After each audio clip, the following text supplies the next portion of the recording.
Welcome everybody to the next episode of the Cannabis Review. I'm delighted to be joined on this episode by Alex Popoff, who's a business intelligence business development officer. How are you keeping today, Alex?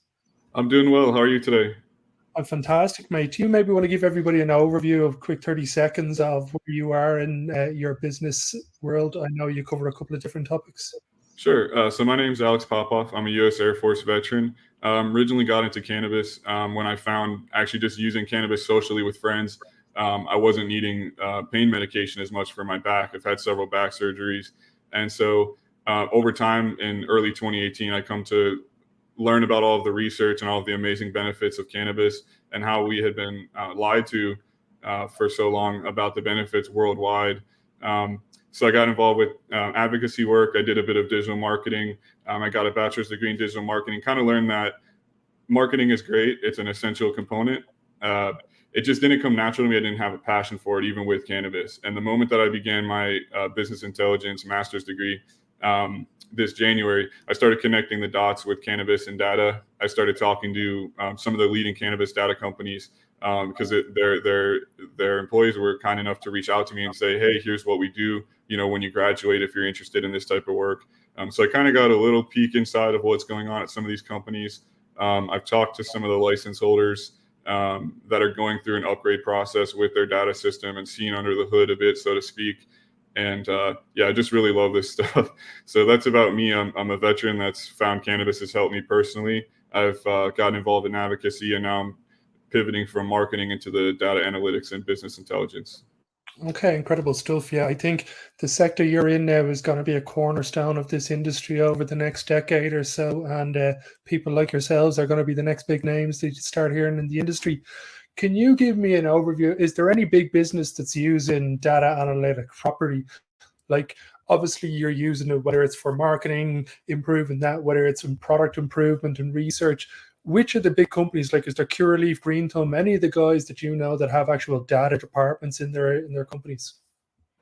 Right. So I don't know as much about the MSO, surprisingly, but I will speculate widely that they do probably have their own data departments. I've seen people where it says like data analyst and it's at one of the big MSOs like you've described. But I've also seen it.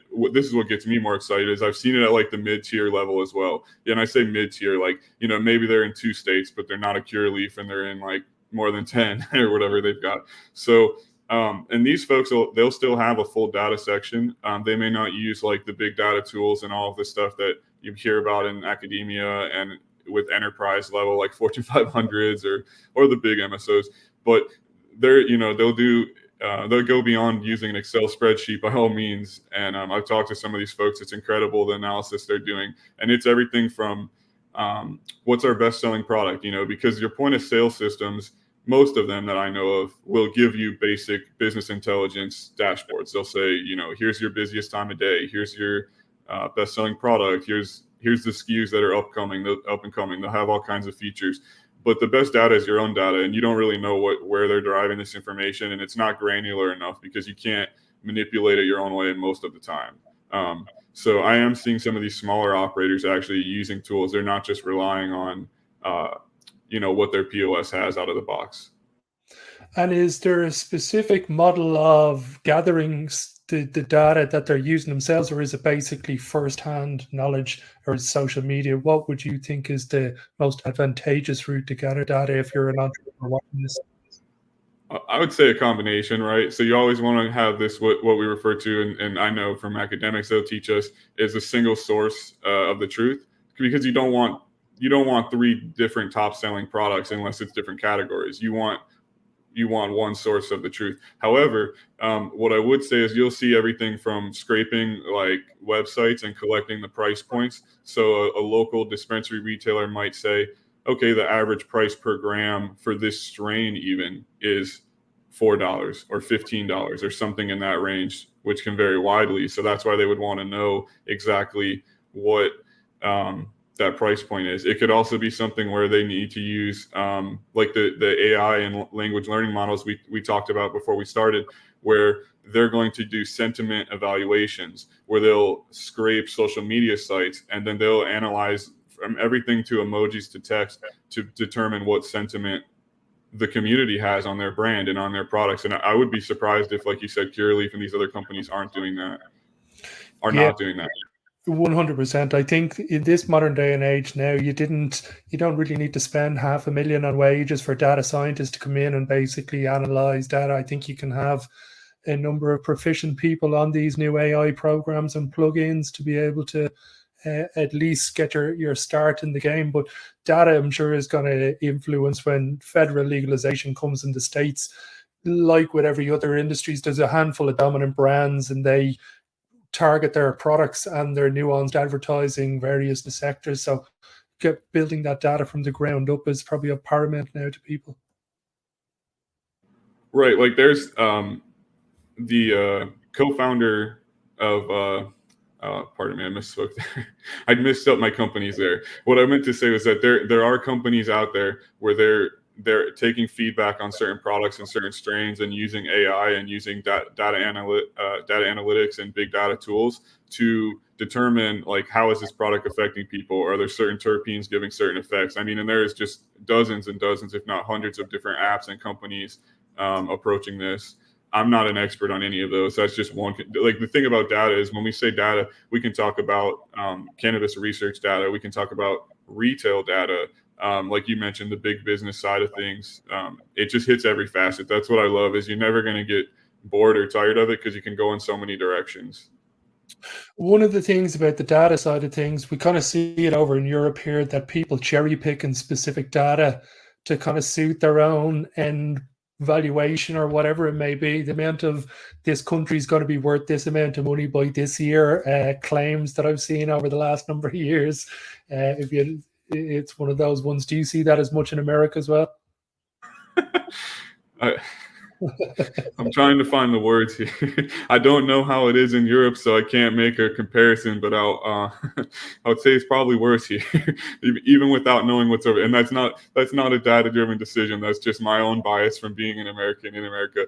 We're terrible at that, and I know that I can say this rather than compare.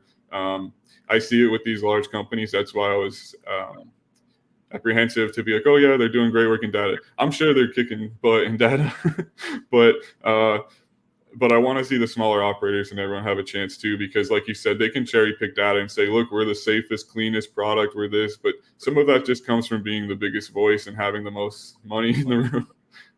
Yeah, like you said, you can make the data do what you want. Anyone can, but especially when you have the money to kind of shape perception around it.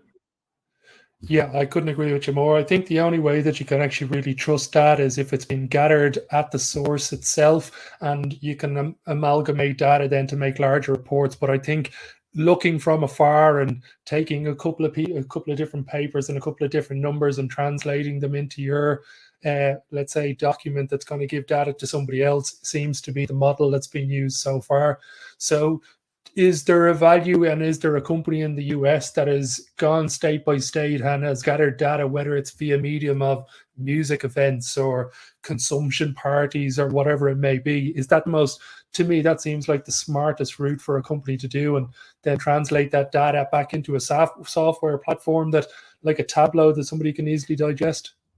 Yeah, exactly. I'd be shocked if they're not doing that. That is definitely I learned about this in marketing, where you're doing your focus groups and getting feedback from your target audience and saying, hey, sometimes with innovation in general, you don't really know what the consumer wants, and there's always competing views, like the view of, oh, you need to show the consumer what they want. They don't know. Maybe that works in some tech applications, but with cannabis, people know they like cannabis, but it is complex. So I think it comes down to looking at things like why are we collecting the data? Like, define the problem, and then go out and don't just generate groups, but like you said, put it into Tableau, put it into Power BI. Power BI is the one that I'm familiar with, and there's Looker, and there's tons of visualization tools that people can use, because data doesn't have. I just said this to my girlfriend before the call. I was like, I'm going to try to touch on the fact that people think data is all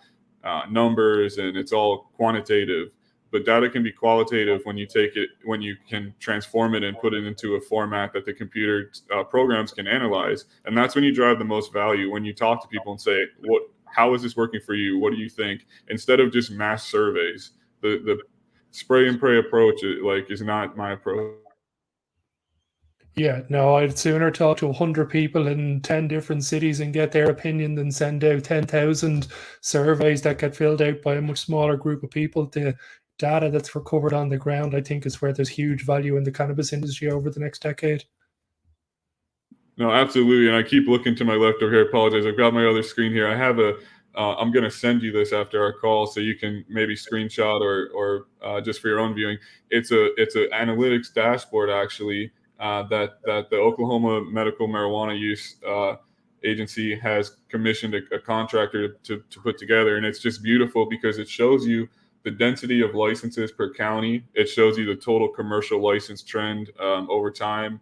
It shows you things like total licenses by category from cultivation to retail, process, lab. And this is exactly the type of stuff that I'm learning to do. And I think it's so helpful because from an investment point of view, you can look at this and see, is more cannabis being harvested month over month? Is there more harvest total? Like you can get very granular and look at the specifics and get a better idea of what's happening. And then like we talked about, then you combine that by talking to people in different counties and different cultivators, different license holders, and say, how do you think the market's going? That's business intelligence and data analytics working together, and still being a human being. So tell me this. Give me a quick overview of what's happening in Oklahoma. How restrictive is the sector there, and how well is it working or not working? Right, so that's a great question. So it's chaotic in many ways, as you can imagine. People call it the Wild West, but like when we look at the data, you can see it's not all cartels and organized crime. Those elements will exist. Most likely everywhere in the world at all times to some degree, hopefully to a lesser degree most of the time. When you have a new market, people are going to try to take advantage of it. And that's what's happened here. And that's what happens everywhere. Now, since this is the most conservative red Republican state, it's ironic that it has the most progressive and liberal program for cannabis. So what you see is the state regulators. There's a disconnect between the industry and the regulators, like in most places as well. And you'll see that the state wants there to be less licenses. Like right now, I'm looking at the dashboard, and there's something like 11,000 or 13,000 licenses.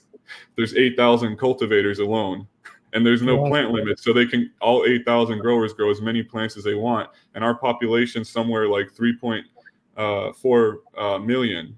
So what's the price per ounce over there at the moment? Pardon me? What would be the price per gram or price per ounce at the moment?